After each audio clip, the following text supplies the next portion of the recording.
Então, pessoal, hoje estamos aqui com mais uma entrevistada de honra para nós, no Movimento Justiça de Salto Alto, com a doutora Maria Consentino, ela que é juíza do Juizado de Violência Doméstica e Familiar contra a Mulher de Belo Horizonte, do Tribunal de Justiça de Minas Gerais, e dispensa, claro, maiores comentários e apresentações quanto ao trabalho em si, como juíza, mas nos chamou a atenção do movimento, como nós aqui, busca o despertar, o olhar diferenciado para a vítima. E ela, em suas redes sociais, claro que deve fazer isso também em palestras, mas nós aqui tivemos acesso através das redes sociais, ela utilizando-se de canções, de poemas, para chamar a atenção das vítimas, para este reconhecimento. Então, nós trouxemos aqui a doutora Maria Consentino. Muito obrigada, doutora, por ter aceitado. Eu agradeço a lembrança, o convite. Para mim é uma alegria, eu adoro falar sobre esse tema. E esse diferencial, doutora, realmente, claro, trazemos juízes, é aquela questão técnica, mas o nosso movimento busca isso, é aquele olhar realmente para a vítima. Porque nós falamos sempre e muito da denúncia, claro, a nossa única ferramenta, a importância de denunciar, mas também para a luta, a vítima tem que estar fortalecida. E aí entra esse despertar. E eu queria que a doutora falasse um pouquinho sobre isso. Eu vou contar um pouco a minha história, né? Sou juíza há 22 anos e há 4 anos e meio à frente da vara, violência doméstica, juíza há 22 anos, filha de militar, coronel do Exército, meu pai faleceu, tenho grande saudade, eu amo muito meu pai, mas era extremamente machista. E, então, assim, criada dentro desse patriarcado, né, que está presente, né, em todos os nossos atos, pensamentos, falas, e a gente não percebe, né? Então, quando eu assumi a vara e comecei a escutar mulheres todos os dias, eu fui juíza, era juíza da vara civil, fui juíza criminal, juíza do interior, que faz de tudo, né, um pouco, mas aí eu troquei da vara civil e fui para essa vara. E, não sei, foi um chamado, foi muito estranho, foi muito rápido, eu não tinha a menor pretensão de ir, aquelas coisas do destino, do universo, de Deus.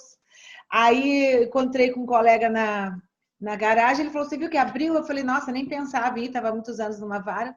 Mas eu falei, olha, eu vou te dar a resposta segunda-feira, se eu estiver bem, assim, dentro do... É o meu coração que guia, né? Eu falo muito no meu Instagram que a gente tem que ouvir o nosso coração, principalmente as mulheres. Aí decidi assumir a vara subitamente, todos os dias começo a escutar mulheres sendo vítima de todo tipo de violência, né? E violência física, chutes, socos, pontapés, empurrões, puxões de cabelo, isso é banal.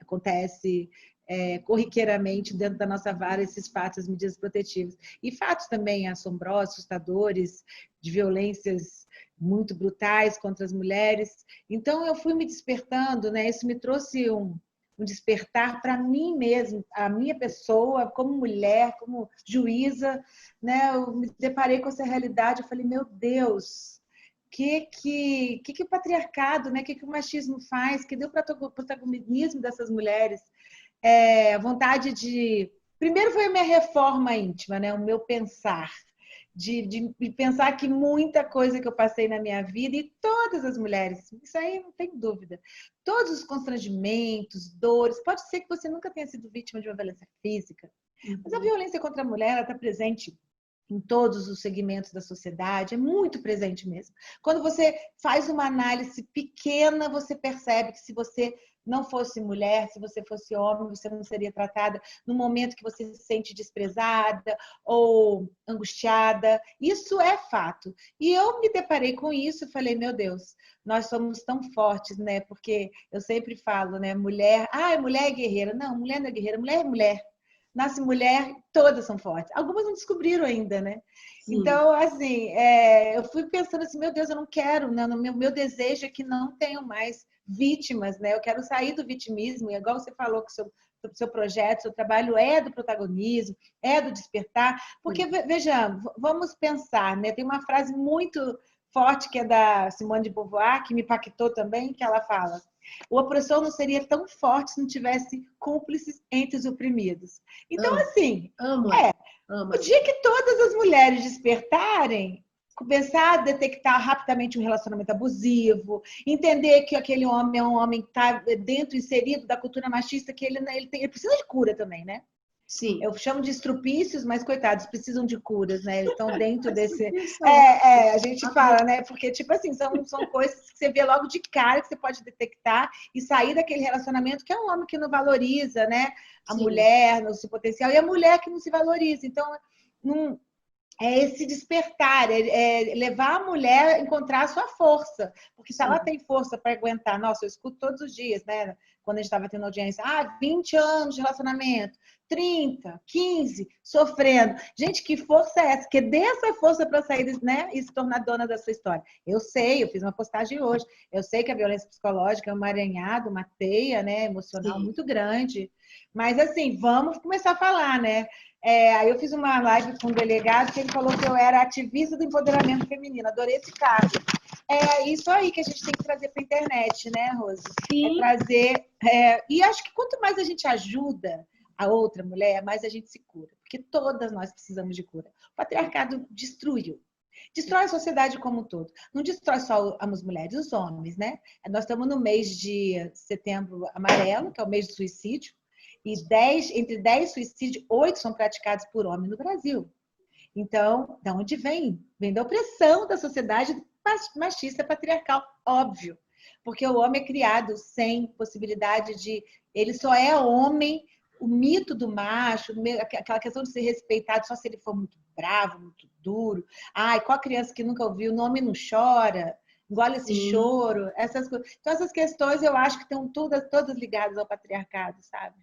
Sim, nós temos, é importante, doutora, falar sobre isso, porque nós temos aqui também, fizemos um projeto de Desconstruindo Princesas, justamente falando da importância da educação dos meninos e meninas, para que o menino não seja taxado, porque a gente quer evitar novos agressores, novas vítimas, mas, claro, novos futuros agressores, a gente quer evitar, Sim, né?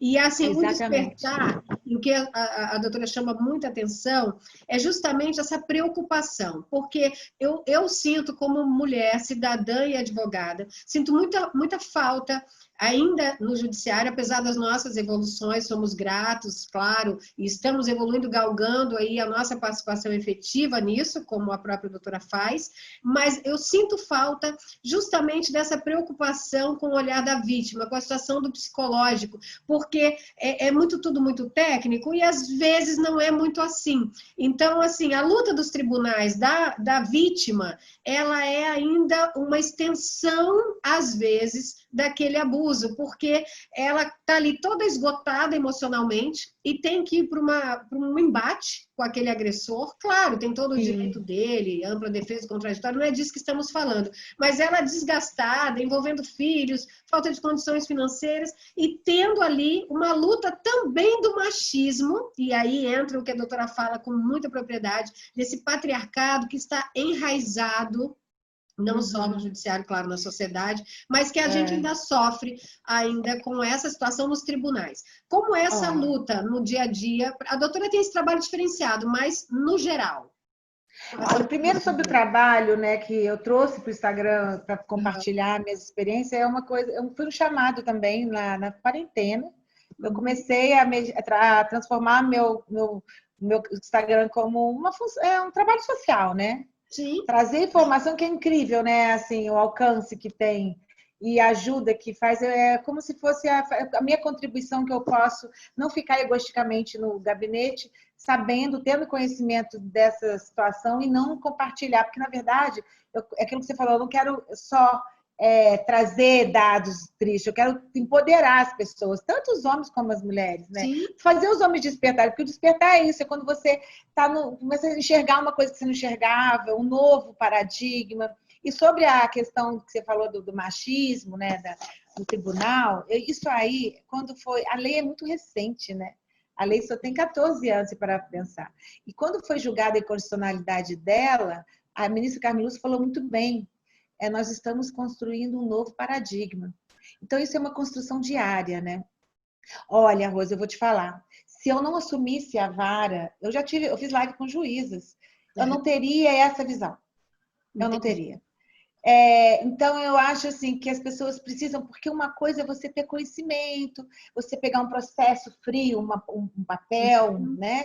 Ou então até eletrônico, nosso ainda é papel aqui, criminal, mas está mudando agora. Tá, você pegar letras falando, narrando o sofrimento de uma mulher. Uma coisa é quando você sente, você está ali, a pessoa está de frente para você e você está vendo, né? Famílias destruídas, homens doentes, não só mulheres, né? Porque não consegue administrar, né, o relacionamento, o amor. A questão do patriarcado está muito presente no inconsciente. Eu não sou psicóloga, mas eu sou muito curiosa, eu começo a pensar, eu tenho uma coisa de filosofia. Eu tenho essa coisa de filosofia em mim, sabe? Muito forte. Eu acho que é pelo meu mapa. Uma vez eu gosto de escrever, tal, eu gosto de ler. Então, assim, eu acho que essa questão do patriarcado, ela é muito inserida dentro da nossa mente, mas assim de uma forma tão imperceptível. Por exemplo, dentro das famílias brasileiras ou no globo terrestre também, em muitos países, as crianças crescem com os pais brigando, né? O pai xingando mãe muito. Xingando, denigrindo, diminuindo, ofendendo, subjugando, né? Então, para pensar, você vai repetir, né? Então, os meninos repetem esse comportamento. E como as meninas repetem esse comportamento? Elas repetem que o seu primeiro amor, segundo Freud, é o homem. Então, elas repetem se sentindo diminuídas, subjugadas. Então, elas não sabem se empoderar diante de um amor. Elas aceitam migalhas. Então, assim, tudo começa ali do comecinho, começa do comecinho. Isso vem lá da infância, da forma que a gente é criado. Então, assim, se você vê seu pai sempre xingando a sua mãe, você viu esse modelo, você vai entender que um amor, relacionamento, é você ser xingada, ser subjugada, ser diminuída, aceitar migalhas. Sim. Porque isso está na nossa história, né? E aí, sobre o tribunal que você falou, essa questão dos juízes, desembargadores, eu acho que seria importante que tivesse mesmo estágio, sabe? Eu sei que é impossível, mas que a pessoa pudesse começar a sentir. Não só ter conhecimento. O direito, ele sempre foi assim, o direito, ele sempre não acompanha igualzinho os fatos sociais, ele está sempre atrás. Exatamente. Está sempre atrás, em todos os fatos, né? Hoje eu estava falando da questão do animal. O animal, só a lei de bichos só aumentou a pena para cachorros e gatos. Eu não entendo por que não foi para todos os animais. Daqui a pouco vai aumentar, mas daqui a 10 anos. O direito, ele é assim, ele vai caminhando lentamente, ele não acompanha os fatos sociais conforme deveria acompanhar. Exato. Mas na questão da Maria, dessa lei, da questão dessa temática de gênero, você vê, a lei é nova, ela trouxe esses conceitos, né, há 14 anos, gêneros, orientação sexual, sexo, é tudo muito novo, todo mundo trabalhando. Quando a Leona Piovani foi agredida, ela pediu medida protetiva, o Tribunal de Justiça naquela época disse que ela não tinha direito porque ela não era vulnerável. Imagina, aí vem o STJ e diz, não, vulnerabilidade é presumida da mulher por causa da história. Então, assim, você tem que ir desconstruindo. É um dia de cada vez. É um dia de cada vez. E eu acho muito bacana os advogados que advogam nessa área. As mulheres. Eu tenho, assim, homens conscientes também. Não vamos fazer um preconceito, mas tem homens também que vêm despachar com uma vara de violência doméstica, né, de proteção à mulher, que foi necessária uma vara para proteger a mulher, porque a mulher estava em desigualdade. O homem vem sempre fazer defesas acusando a mulher, né? Diminuindo, ofendendo, falando coisas contra a mulher que não tem nada a ver. Eu falei, vamos restringir os fatos, doutor. O senhor está na vara de violência contra a mulher.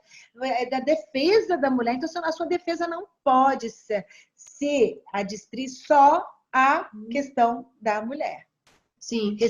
Só a questão de acusar a mulher de fatos, né? De como se fosse a culpada de tudo. Tipo assim, ela que começou a briga, aquelas coisas do patriarcado, né? É mais fácil, né? É mais fácil. Então, assim, ela é louca. Louca, sim. Então. Não, a louca é padrão. Louca é o padrão. É eu falo que a fogueira da Inquisição de hoje é chamar a mulher de louca, porque quando você invalida, né? Exatamente. Você invalida. A fogueira da Inquisição, na época da Inquisição da Idade Média, elas vieram para quê?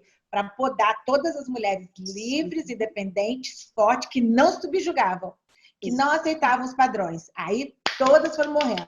Isso. Agora, o que acontece? Não pode matar. Então chama de louca. Sim. É louca. E valida tudo que ela fala. É o que eu digo para as vítimas quando nos procuram, assim, com muito orgulho, seja louca, como a doutora está colocando. As bruxas da época hoje são as loucas, então, né? A gente Exatamente. Eu livres. percebo isso. Toda mulher que é assertiva, que fala o que pensa, que luta, que não aceita, né, assim, os ditames da sociedade facilmente. Não, eu quero ser feliz, eu sigo meu coração, eu não vou ficar nesse relacionamento, eu não vou Sim. ficar. As mulheres, né, que estão sempre buscando a sua felicidade, ou estão firmando, né, no seu desejo, na sua vontade, seja no trabalho, assertiva, né? Mulher assertiva é louca, então são sempre chamadas de louca. Quando a mulher quer sair do relacionamento, ela é chamada de louca, né? Porque a maioria das agressões vem quando sai do relacionamento, né? Exatamente, quando não sustenta mais aquilo. Aquela Na máquina. verdade, é quando ela denuncia, porque já é um relacionamento abusivo. Sim, Aí porque, Rose, eu pergunto no momento que você vê, você sabe, quando vem para a instrução criminal, já sim, passou pela denúncia há um ano atrás, isso. aí vem, então aquele momento ali, eu gosto de perguntar tudo. Adoro aproveitar, porque é ali que eu estou fazendo o meu laboratório, entendendo o que é realmente o ciclo da violência.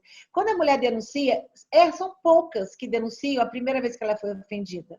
Sim. Ela já foi, assim, já sofreu muito todo tipo de violência, já teve o ciclo, já perdoou. E quando ela se cansa, ela desperta, ela quer sair, não, eu quero ser feliz. Ela procura o sistema de justiça, o homem começa a perseguir. Então, isso é pós-dominação patriarcal. Óbvio. Sim, Sem exato. dúvida. Sem dúvida. Ninguém. Olha, não vem dizer que isso é balela, que esse assunto, esse patriarcado não existe, que o machismo não é assim, que mulheres estão conquistando muito. Estamos sim, a duras penas. Porque Sim, qual é o nome que você dá às nossas estatísticas? É patriarcado. O Brasil é o quinto lugar de matar num país do globo terrestre que mata mulher. Quer dizer, cadáveres são contados, nós estamos em quinto lugar, estamos atrás de países subdesenvolvidos, e a Rússia, que é muito também machista. No globo terrestre morrem 137 mulheres por dia dentro de casa. Uma em cada três, dados da ONU. Uma em cada três mulheres já sofreu violência física ou qualquer tipo de violência sexual dentro do relacionamento. Então, assim, isso é o quê? Que nome que você dá isso? Lógico que é patriarcal. sim. Óbvio, é E patriarcado. é importante a doutora destacar justamente isso, porque mulheres têm, assim, esses relacionamentos longos que um está suportando, que normalmente é a mulher, claro, na questão de violência. Aí, a própria Lei Maria da Penha, que agora fez 14 anos, o nosso intuito, e também me chamou a atenção o pensamento a colocação da doutora nas redes sociais, que a gente espera um momento que ela não seja mais necessária. A Eu sonho com isso. necessidade da Lei Maria da Penha. Nós temos a evolução, que a doutora já comentou, mas ela não precisará mais existir por homens conscientes e mulheres que sabem o seu real valor, o despertar, né? Exatamente, é isso que eu falo. É bem claro, né? É bem óbvio, né? Porque eu sempre falo, nossa, a Lei Maria da Penha é uma lei excepcional, ela veio foi uma condenação, né? Sim. Para cumprir os tratados que o Brasil não cumpria, não tinha ações para coibir a violência doméstica. Aí, imagina, eu velhinha, 40 anos daqui a pouco, estou lá aposentada, as pessoas falarem assim, nossa, acabou vara, não tem. Que lei é essa, vovó? Perguntar que lei é essa? Nossa, sério? Precisavam de lei as mulheres, que as mulheres apanhavam tanto assim? Isso pode acontecer, né? Porque nunca teve tanta visibilidade a questão da violência doméstica, né? Como agora. Sim, Todos os e as lados estão pessoas falando. falam para nós, né, que lutamos, né, advogados e mulheres nessa luta, falam assim: agora tudo é relacionamento abusivo. Falam, querido, já era, só que ninguém falava, sempre foi, né? Não, Sempre foi. olha, Rose, posso te falar? Eu conheço tantos casais, eu já convivi com pessoas. Eu vejo o relacionamento abusivo bem claro ali, a violência psicológica, porque isso está inserido, que a gente já falou aí, é o comportamento machista. Aquela questão de controle, de machismo, de ciúme, isolamento, né?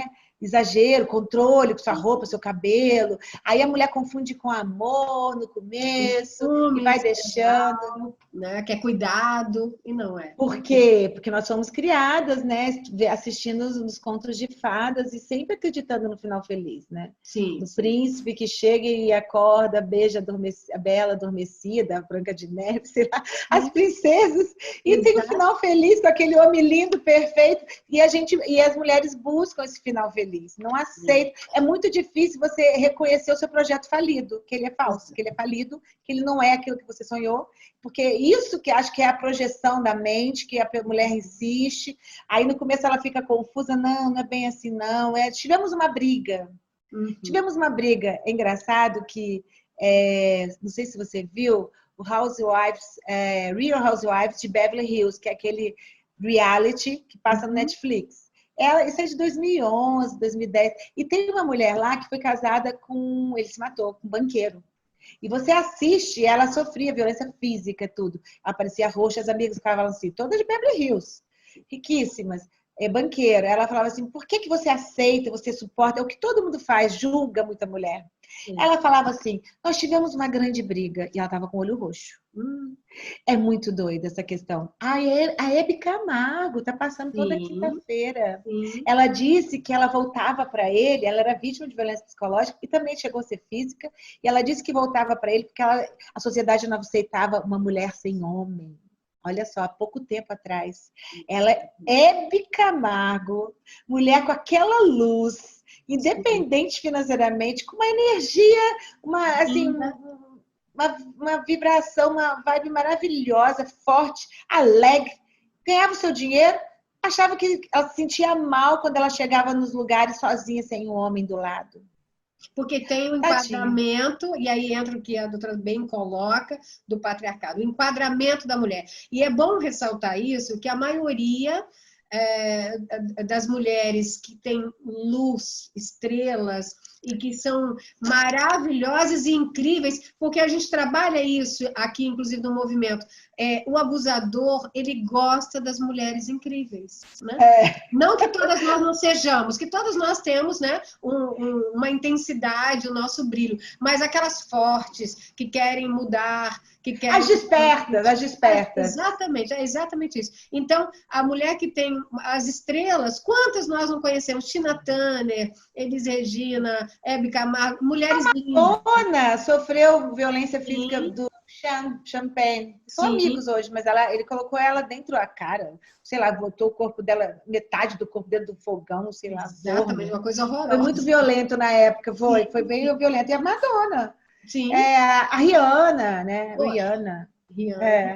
Muitas outras, também, né, que nós temos também aqui em todos os lugares, Brasil e o mundo, né, o globo terrestre, como a doutora coloca. E o mais importante disso, doutora, é um outro lado, tem a mulher de luz, a mulher incrível, é a condenação da própria mulher. A culpar, né? Tentar achar culpa para a vítima. E isso acontece com o patriarcado, com o machismo, sim. Mas e as mulheres que fazem isso conosco, né? Assim, com todas as demais? Apesar do trabalho. A falta de sororidade? Isso, a ausência da... não. A ausência de sororidade vem também do patriarcado, né? Isso foi tudo muito bem engendrado, assim, para poder nos fortalecer. Os enfraquecer. Porque, com certeza, quando eu te falo que quando eu ouço mulheres eu me fortaleço, quando eu ajudo uma mulher, isso não é mentira, isso é verdade. Essa força, isso é do universo. A nossa energia vital, assim, de mulher, a deusa mães, é o que se fala muito, né? Do DNA, da nossa força, que as deusas eram... Por isso também, ninguém chuta cachorro morto na rua, né? A agressão vem sempre da... Mas isso aí tem que ser entendido, sabe? Pela sociedade... homens e mulheres entenderem nossa força, que tem muita, e não subjugar, não subestimar, né? Se subestimar, falta de amor próprio, né? Não vê a qualidade de você, porque a sociedade cria tanto padrão, assim, você tem que ser sempre tão perfeita, de corpo, tantos rótulos, assim, uma ótima mãe, ótimo profissional. Gente, quem que aguenta? Aí, como você não aguenta dar conta disso tudo, você se culpa. Sim. Você carrega culpa. Gente, mulher carrega culpa, a história, a vida dela quase toda. Culpa. E isso a gente tem que tirar, sabe? Faz o que dá, é o que dá. Sabe? Porque o amor não vem do seu corpo, o amor vem do seu eu, né? O homem que te amar vai amar quem você é. Não interessa se você tá gordo, se tá magra. Isso aí também eu não tenho dúvida disso, não tem. Exatamente. Quando tem amor, existe esse respeito, essa adoração, essa admiração. E outra coisa, cada um no seu tempo, né? Você sabe, você não pode estar com 50, com um corpo de 20, 30. Existe essa cobrança, né? Porque a sociedade também não aceita a mulher envelhecer. Mulher que envelhece não tem muito valor também na sociedade patriarcal. Principalmente no Brasil. Na Europa, assim, Estados Unidos, eles até dão muito emprego para mulheres de 70. Sim. Mulheres ainda estão com vida. Aqui no Brasil tem essa questão. Isso vem do patriarcado também. Sim. Eu não sou estudiosa, mas até que eu estou me tornando uma estudiosa de tanto que eu estou lendo e observando a sociedade, a minha vida. É estranho, é muito doido, mas se Deus quiser, eu acho que essa geração, quem tem até 20 anos, 20 e pouquinhos anos, essas meninas, que eu tenho uma filha de 20, eu vejo que é muito diferente das meninas que já têm 30 e Sim, poucos, sim, 40. E nós ainda somos bem vítimas de 40, 50, muito vítima mesmo do patriarcado, né? Não tenho dúvida. E também, assim, essa questão do despertar, né? Do vitimismo. sim, Essas meninas já estão despertando, porque nós temos redes sociais, pessoas mais falando mais, sim. a visibilidade da violência doméstica, né? A lei trouxe isso. E, então, assim, está todo mundo meio que acordando mesmo. A Terra está nesse movimento de despertar em todos os sentidos, para dizer a verdade. E esse despertar da humanidade com relação ao respeito, né, ao outro gênero, por que que metade da humanidade sofreu todos os tipos de exclusão por ser mulher? Isso não é justo, né? Isso não é humano, né? Então, para mim, essa questão feminista, que as mulheres têm muitas, têm medo, eu não sou feminista, porque tem tanto rótulo, né? É. Ela vem dessa vontade de você querer realmente, em que pese tenha todas as vertentes, né, do feminismo, mas o mais importante é você lutar por isso, o homem e mulher querer esse lugar, né? Sim. E eu acho super importante essa essência dessa geração que está vindo, de meninos e meninas que já parece estão um pouco mais desprendidos dessa situação de se enquadrarem, né? Eles são um Sim, pouco mais soltos, graças a Deus. muito Aí nosso legal. trabalho a gente vê já que está fazendo efeito de Sim, alguma forma. As mães também não passando para os meninos determinadas, porque as mães mesmos repetiam, como a doutora disse, comportamentos, né? Ia é verdade. passava para meninos e meninas, para menino o enquadramento e para os meninos que tinha que ser daquela forma, senão seria Uhum. menos homem, né? Menos homem. Sim, Assim, falando das redes sociais, doutor, eu acho super importante a questão, por exemplo, tenho clientes minhas, mulheres, vítimas do nosso movimento, que têm a medida protetiva, a extensão da medida protetiva quanto à proibição de mencionar em redes sociais para evitar aquela difamação pós-saída e início de processos judiciais com segredo de justiça, e eles normalmente vão atacar a vítima e não se defender lá nos tribunais, e sim atacar nas redes sociais. é muito E comum. muitos reclamam que a efetividade que nós, assim, por a pessoa, às vezes, o agressor não ter um status, uma profissão, uma situação um pouco na sociedade de uma boa visibilidade, ele não tem a sanção como deveria ter deste descumprimento. É sempre uma advertência, e aí tire imediatamente, 24 horas, sob pena de prisão, e, na verdade, abre-se um inquérito, porque é crime, agora o descumprimento, mas ela perde força no sentido de, daí ele ganha um pouco mais pela impunidade que ele entende que não foi preso, e ele continua. E aí eu queria que a doutora falasse um pouco disso. Talvez no seu juizado não aconteça, mas em alguns casos que nós temos, infelizmente, acontece. Você acha que tem uma benevolência, assim, eu não sei. dá-se uma chance a mais, porque assim, entra o patriarcado de novo. Aquela situação de que o agressor ou está na comunidade, ou aquele que bebe, aquele que se droga, aquele que é evidente, entre aspas. E Olha, aquele que não é nesse padrão, mas fulano é um arquiteto renomado, é um engenheiro, é um advogado, um médico. Eu estou dando profissões aleatórias, claro, mas para dizer que na sociedade ele não é uma pessoa com problemas, mas que em olha, casa ele foi o agressor e está fazendo isso, por exemplo. Né? Essa olha, acho que a aplicação da Lei Maria da Penha não aceita barganha. Eu acho que ela é uma lei educativa, né, muito pedagógica, então, para trazer essa igualdade, né, essa noção de respeito, né, à mulher, ao sexo, gênero feminino, independente de se for transgênero, feminino também, travesti também são protegidos pela lei. Então, eu não aceito. Eu não gosto, nem gostaria que saísse a questão da representação em crimes, por exemplo, de ameaça. Eu acho que todos os crimes tinham que ser ação penal pública para poder cumprir mesmo, sabe? Essa questão da educação. Existem muitos crimes mesmo. A internet é um ambiente de muitos crimes de gênero, né? Da questão contra a mulher. O Brasil não tem ainda nenhuma tipicidade crime de cyberstalking, como tem nos Estados Unidos. Aqui não tem. Tem a pornografia de vingança, que é quando o homem coloca, né, as fotos da mulher ou atos sexuais íntimos aí na rede. E acontece muito, né, na vara de violência, homens que fazem isso na hora quando se separam, quando a mulher não quer mais, é por vingança. Mas olha, nossas medidas aqui são bem duras, viu? A gente não. Aqui tem prisão, a prisão serve para isso, ela tem esse caráter também, né, educativo, né? É de resguardar, a finalidade maior, lógico, obviamente, é resguardar a integridade. Por que a lei previu, né, primeiro crime, né, da Lei Maria da Penha, que ela não tinha previsão de crime dentro da lei, o descumprimento da medida. Então, assim, já é crime, né, prisão em flagrante. Então, assim, lógico, se ele não cumpre, acho que a lei tem que ser cumprida, até porque nós precisamos ter esse caráter educativo.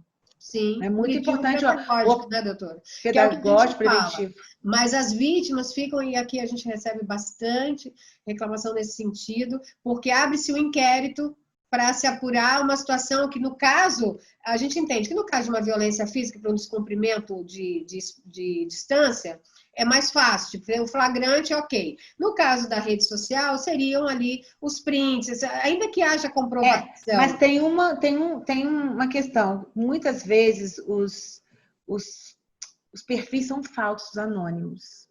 Então, realmente o juiz não pode decretar uma prisão em cima de um perfil falso. Mas basta uma averiguação, né? Temos as delegacias especializadas em crimes cibernéticos, fazer uma busca e apreensão no aparelho, porque para olhar e para realmente decretar uma prisão, porque muitos eles fazem da maneira clandestina, né? Anônima. E o juiz não pode realmente decretar uma prisão. Não, no caso, eu estava realmente me referindo aos verdadeiros. Porque tem casos, e aí, pela situação do agressor ter uma situação um pouco, tipo, não ter a fama na sociedade de mau comportamento, vamos dizer assim, mas está ali comprovado que ele descumpriu e que ele falou daquela mulher em rede social de uma forma difamatória. Não, eu acho que não pode ter...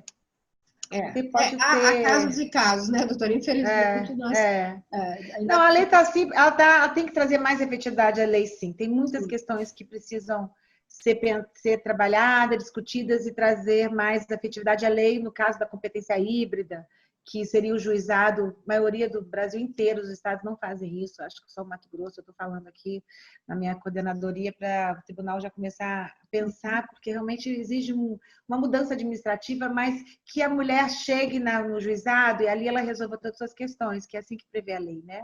Que é a competência híbrida, mista. Então, assim, ela resolve suas questões de direito de família, cíveis, porque muitas vezes, a maioria das mulheres, quando fazem a denúncia, ela não está com aquela gana de condenar o homem, ela está querendo resolver a sua vida, o seu problema.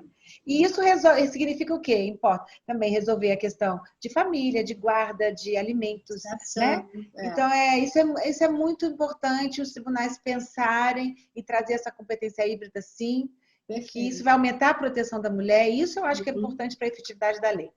Está faltando isso para a lei, para o judiciário, o sistema de justiça, o judiciário trazer essa aplicação da instalação das competências híbridas. E, na verdade, eles acabam usando, né, doutora, a praticar uma violência, estão tendo esse processo, respondendo, e, na verdade, eles usam o direito de família, daí um pedido de guarda, uma ação até temerária, às vezes, justamente para atacar aquela mulher e fazer uma moeda de troca. Ou a questão da pensão, a gente vê muito também. Vou reduzir a pensão, entra com uma revisão, e fica aquele tumulto. Tira a medida protetiva. Exatamente. Porque senão eu não vou pagar a pensão. Muita ameaça, eu sei. Então, é muito importante que o juiz, ele fosse um só, que ouvisse, concedesse a medida protetiva, já escutasse a mulher uma vez só, já resolvia suas questões de família, porque a de guarda, de alimentos, que elas estão muito preocupadas com isso, né? Elas, eu vou perder a guarda do meu filho, ou a casa que eles moram, o terreno, é muita preocupação com relação a esse tema, você sabe. Então, seria muito importante que fosse aplicada a mesma lei. E ela já sai desgastada e tem que enfrentar isso, e muitas chegam para a gente e falam, mas doutora, eu entendo todas as orientações, mas acho que é melhor um acordo, porque aí já resolve isso, e aí é claro que o acordo bem feito, ok, mas o que acontece normalmente? Elas acham que cedendo em tudo, na questão patrimonial, na questão de pensão, na questão... Vai se resolver aquele problema. E aumenta, porque ele vai continuar... Olha, fazendo exatamente. Você tocou num ponto que eu gosto de falar muito, né? Que foi a medida protetiva, o que que ela fez? É um presente, né, da Lei Maria da Penha, do Estado brasileiro para a mulher. E ela, assim, é lógico que ela visa também evitar um feminicídio, uma fatalidade, mas o que ela faz, assim, muito bem é empoderar a mulher quando concede, né, a medida. A mulher fica fortalecida, ela tem tempo de respirar e tratar desses assuntos. Porque o que que acontece? Quando o homem fica com contato, ameaçando, ela fica, igual você falou, ela cede pressão, faz acordo, porque ela quer ficar livre daquela situação. A medida protetiva fala assim, olha, você fica longe, não pode mandar mensagem, através do advogado agora, terceira pessoa, você não pode falar com ela diretamente. Ela tem como respirar, porque ela vive sob pressão, o relacionamento foi abusivo, sim, isso não é mentira, isso não é uma historinha que as pessoas estão contando, não, porque se fala muito, porque isso é mentira, porque isso a mulher está inventando, se fala muito por aí, isso não. Nenhuma mulher chega no juizado porque está inventando, querendo prejudicar o homem, não. Ela já sofreu muita violência e ela resolveu tomar né, as rédeas da sua vida, se libertar daquela situação. Então, a medida protetiva faz isso, Rose. Ela traz isso para a mulher, que é esse fortalecimento, essa autonomia para ela resolver. Eu vejo isso claramente. E seria muito bom que se tivesse a competência híbrida, sim. Que um juiz resolveria tudo. Concordo. Mas aqui Concordo, eu acho que ia dar essa segurança ainda maior. Proteção maior. Ela seria mais fortalecida, porque os filhos normalmente são bem um tendão de Aquiles para a mulher nesse aspecto. A gente percebe isso. Que a preocupação da pena de guarda, ou a preocupação de ser ali também mudado um cenário em relação à história que se faz, uma alienação parental às avessas, porque fala-se muito da mulher e tal, mas para com o homem, não quer dizer que não exista, mas nesses casos de violência também não se separam. Fala assim, não, a violência contra a mãe é uma coisa, a criança não tem nada a ver, mas a violência doméstica, ela adoece uma família, né? Não, Então, exatamente. É complicado fazer essa separação pontual, né? Essa ruptura. Olha, eu não gosto de estender as medidas para os filhos. Uhum. É só quando... Hoje eu tive um caso que realmente ele agrediu a menina. Sim. E tá muito nervoso, é uma pessoa muito nervosa, né? Tá fora do controle e a criança quer, a menina quer a medida. Mas a questão de... Eu não separo, eu separo muito, assim, de filhos... Sim. Porque como eu não sou da vara de família, né, violência doméstica, então não tem como eu decidir sobre isso, tem que ir para a vara de família. Eu acho ruim para a mulher. Sim. Mas eu mando também para o equipe multidisciplinar. A gente, todo juiz que manda veja e analise por uma outra se tem risco, Sim. Mas outra coisa também, eu acho que a medida protetiva ela tem que ter prazo. Né? Eu não fixo, mas ela tem aquela cauteralidade, aquela urgência, aquela necessidade. Ela cumpre esse papel naquela emergência, depois as coisas, porque quem atua na vara de violência doméstica e também na vara de família, sabe que a tendência de 90 e tantos % dos casos desses conflitos depois é apaziguar. Então, assim, quando tem essa acalmada, eu sempre estou revogando a medida e as pessoas seguem a sua vida. Mas você vê que a lei cumpriu esse papel, sabe? Fortaleceu a mulher, deu essa liberdade para ela, essa chance, toma aqui, vai começar a sua vida. Reconstruir. Eu acho que é incrível. E assim, doutora, duas perguntas. Eu queria ficar falando, até porque a parte dos poemas, das músicas, eu queria fazer uma pergunta. Vamos falar. Antes de fazer a pergunta pessoal, né? Eu queria fazer essa última pergunta. A doutora, que tem a ver com o que eu já falei, não acha que teríamos que ter, e não é a doutora que está falando, então eu fico muito à vontade de falar, que é uma situação aqui, um pensamento meu, não teríamos que ter um estágio e um treinamento Maria Consentino para alguns trabalhadores profissionais da justiça? Eu posso falar, repito, não é a doutora que está dizendo. Então, assim, eu quero dizer essa amplitude da situação da violência doméstica, porque nós temos técnicos maravilhosos, advogados, promotores, eu vejo em algumas áreas, mas quando se trata da situação específica da violência doméstica e familiar, tem que ter aquilo que a doutora falou lá no início da nossa conversa. Não basta ter o conhecimento, tem que sentir. Então, essa dificuldade que nós, como advogada, como mulheres e como advogada que eu vejo com as vítimas, essa dificuldade do sentir. né? A vítima Olha, se sente muito abandonada neste eu aspecto. entendo. Olha, mas olha, é uma construção, sabe, de toda a sociedade, dos operadores de direito. Pelo que eu vejo dos meus colegas, são sempre muito dedicados, né? Nós vamos, faço parte do Fonavide, meus colegas aqui. Sim, Eu não posso julgar, mas às vezes a compreensão de um é diferente da compreensão do outro, sim, realmente, claro. porque é uma vara mesmo social, é uma questão assim muito é pessoal, Tem né? a ver com a Não é assim experiência de da direito. pessoa também, né? Com a experiência É, da própria o pessoa. direito, o juiz já é aquela pessoa que É. traz todos os seus conhecimentos, a sua carga de vida, junto com o direito e decide, né? O Sim, juiz já é isso. E, então, agora imagine na vara de violência. Primeiro, assim, uma mulher que realmente já vivenciou, uma mulher que já está madura, já percebeu, despertou que o machismo realmente não é uma mentirinha, que as mulheres estão sofrendo mesmo nas casas pelo globo terrestre inteiro, os é. casamentos, não é mentira, porque temos dados da ONU. Então, assim, quando você começa a ver, não, começa a olhar, né, com esse olhar, eu não gosto do vitimismo, sabe? Ai, coitadinha da mulher. É, Mas entender que é um problema social, que isso existe mesmo. Mas olha, eu quero acreditar, e pelo que eu conheço, que os meus colegas, os juízes, também estão com essa. Os que estão no dia a dia na luta, não é uhum, possível. Eu acho que eu quero crer, eu acredito que sim. Porque só você vê ali no seu dia a dia mulheres e homens adoecidos, né? sim. Sofrendo, eles estão ali diante do juiz porque não souberam administrar o seu amor, o seu relacionamento. Veio um sentimento de posse muito grande, né, Sim, no meio do amor, no lugar do amor, que o Carl Jung fala, né, onde tem amor, não tem posse. Onde tem posse, esquece, não tem amor. exato. Então, assim, o que acontece? Você entra no relacionamento com declarações e juras de amor, né? Porque é isso que acontece em todos. Sim, Aí começa aquela questão do relacionamento abusivo, que a gente fala sempre, mas não é repeteco, é verdade. Um dia você leva um xingamento, um dia chama você de gorda, você burra, e começa aquela coisa de diminuir, você leva um susto, é. aí vai ficando, sutilmente, né? Eu falei para minha professora de Pilates que Pilates era igual relacionamento abusivo. Vai chegando sutilmente, daqui a pouco tá puxado, você nem. Oh, meu Deus, Não ela morreu de. percebeu. Captei Você ali, não já está percebeu. envolvida. Pilates começa assim, você puxando. Então, é assim, o relacionamento abusivo vai ali, vai entrando, você tá ali naquele emaranhado, você não tá percebendo que você tá apaixonada, o homem também. Aí tem os dois tipos de agressores, que é o psicopata, né? O psicopata narcisista e o inseguro. São dois. O Sim, inseguro, os dois norteados por esse machismo, esse patriarcado, que é ser o dono, né? Subjugar, diminuir a mulher, que é assim que foi, tá do nosso DNA da sociedade, tá inconsciente isso. sim. De que mulheres. Olha, a Val Scaranzi, que é eu sigo ela, a promotora da EDB São Paulo, ela postou ontem como as mulheres eram obrigadas a tratar os maridos nos anos 55.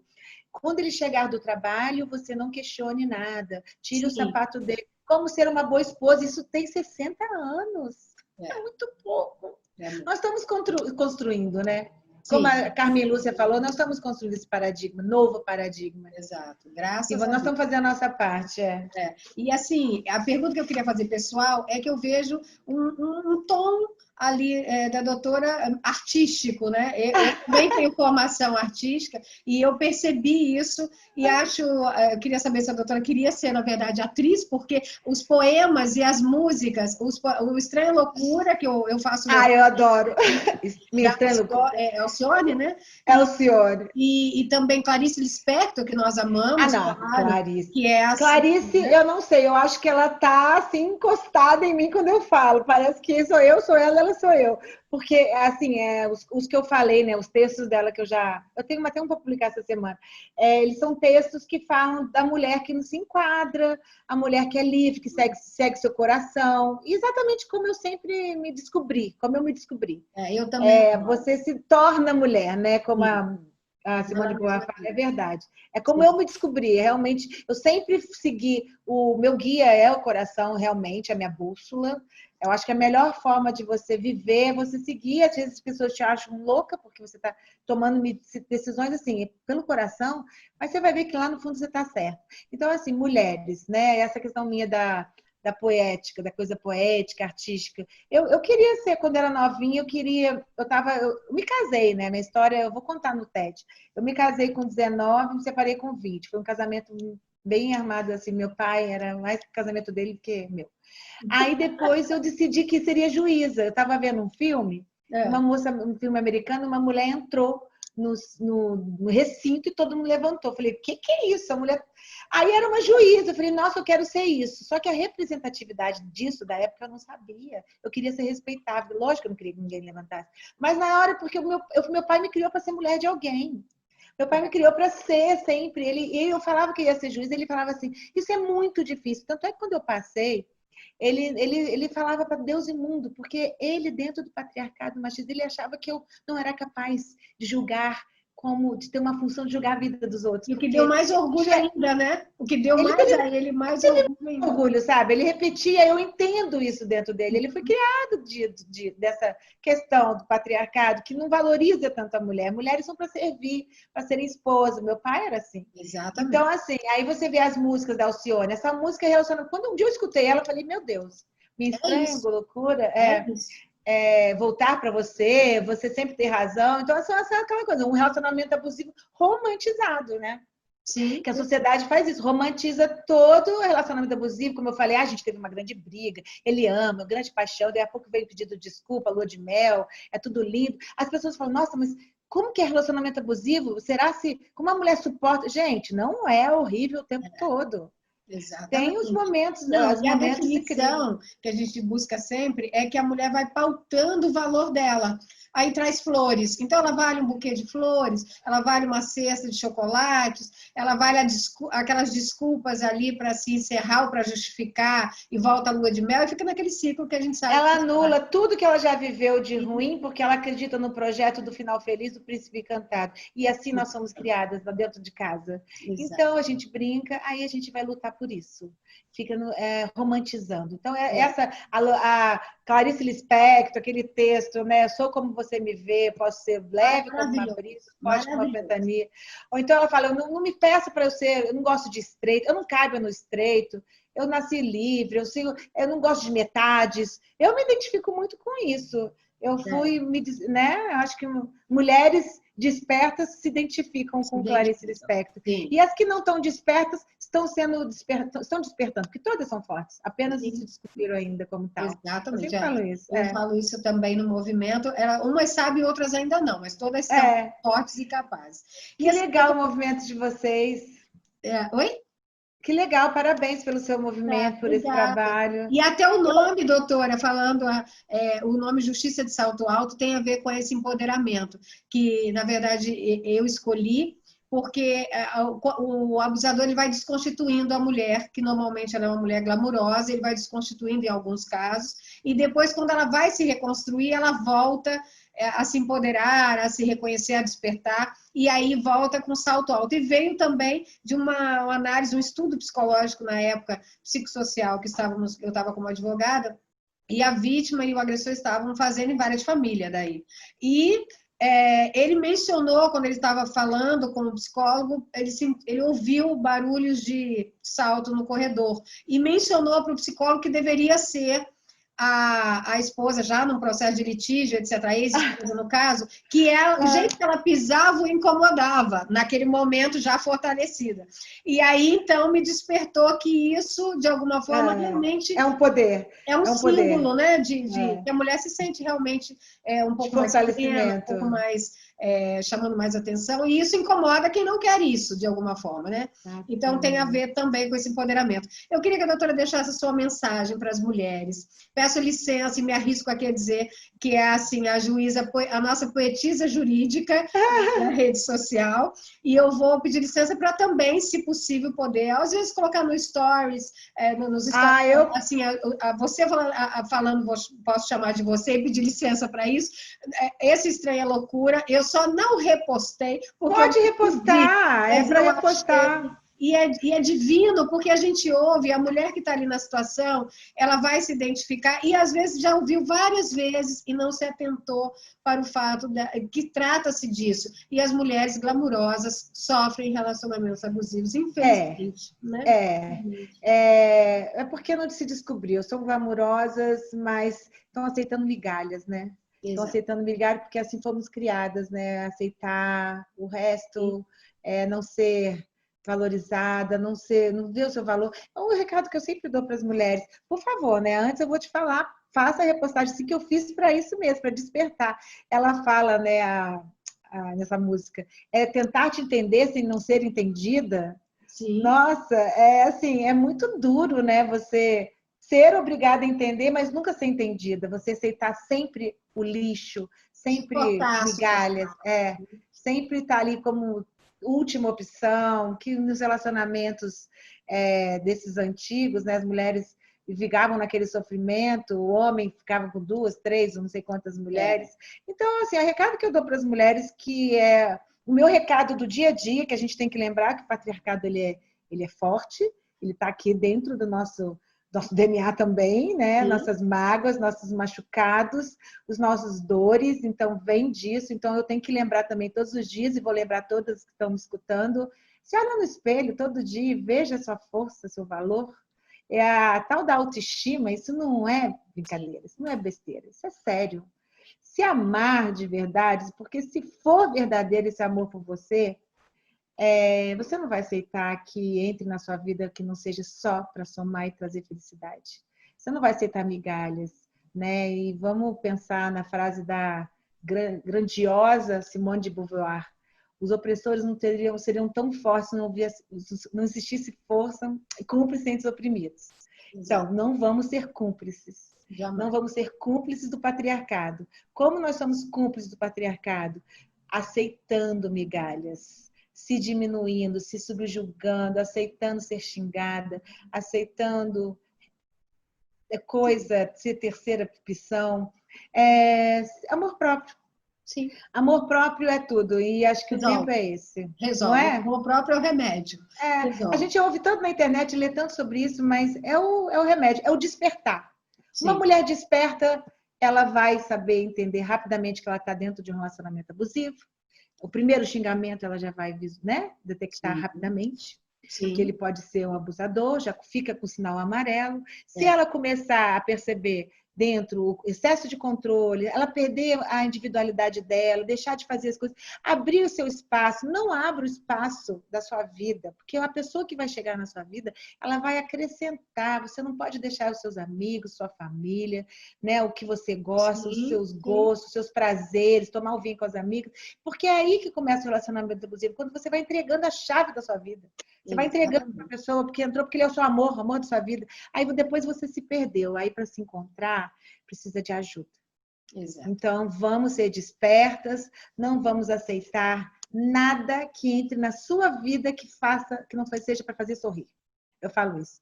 Perfeito. Olha, relacionamento é bacana quando a pessoa, você já conheceu uma pessoa, ela já está te fazendo sorrir. Exato. Você já está sorrindo, você já está alegre. Vai percebendo, isso já é um grande sinal. Se for para trazer esse sofrimento, lágrimas, né?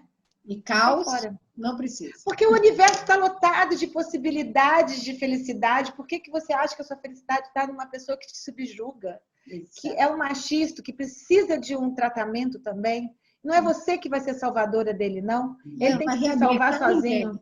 Não vale. Divulga isso, você não é reabilitadora, você não está numa instituição para isso. Então, assim, viva a sua vida. Perfeito. Somos os salvadoras de nós mesmas. Isso que eu aprendi, Rose. Aprendi dentro nessa vara com o meu despertar. Ninguém vai fazer por mim. Eu só mesmo. Só eu. Ninguém. Você é responsável pela sua própria vida. Não vai vir o príncipe te salvar. A gente aqui repete isso. Não existe. Você vai se salvar. Você não vai vir príncipe, não vai vir salvador religioso, nada. Exatamente. Se você não fizer por você. Perfeito. Isso aí, amor próprio. Muito Obrigada, amor próprio. doutora. Eu gostaria de falar e não disponho da possibilidade de chamá-la outras vezes. Eu adoro! E até também divulgar esses poemas, essas canções, porque eu acho que dá esse olhar diferenciado para a vítima, ver não com tanto peso, né? É uma situação um pouco mais leve e ela vai se encaixando aos poucos. Quem sabe aí desperta. né? Exatamente. Eu vejo dessa forma. Então, vamos fazendo assim, a nossa parte, né? exatamente. Eu queria agradecer tomando o seu tempo aí, mas por uma boa causa, uma causa nobre nossa. Sim. E assim, a nossa poetisa jurídica é Maria Constantino. Saiba disso, e eu vou lá, inclusive, eu ia fazer hoje uma postagem de Clarice Lispector, ia mencioná-la, mas eu vou mencionar a nossa próxima entrevistada em homenagem, porque eu também adoro ela e acho que ela nos representa, né? Sei. Eu fico muito feliz de gostar. Por favor, reposte sim. Gostei muito, obrigada, Então, viu? com licença. Obrigada, doutora. Obrigada a você. Obrigada por tudo. E foi assim, muito esclarecedor, principalmente, não na técnica, como a gente fala no juridiquês, que nós temos. Isso é fundamental, claro, a gente passa, mas a gente vê tanta já orientação disso e daquilo, mas o essencial de dentro para fora, que faz a diferença, são poucos. Então, assim, acho que isso é que chamou a atenção. E eu estou aqui. Clarice fala isso. Gratidão. Clarice fala isso. Clarice Lispector fala isso, que ela é de verdade. Exatamente. E é isso que a gente tem que buscar na vida, E tem um preço né? ser de verdade, né, doutor? Nossa.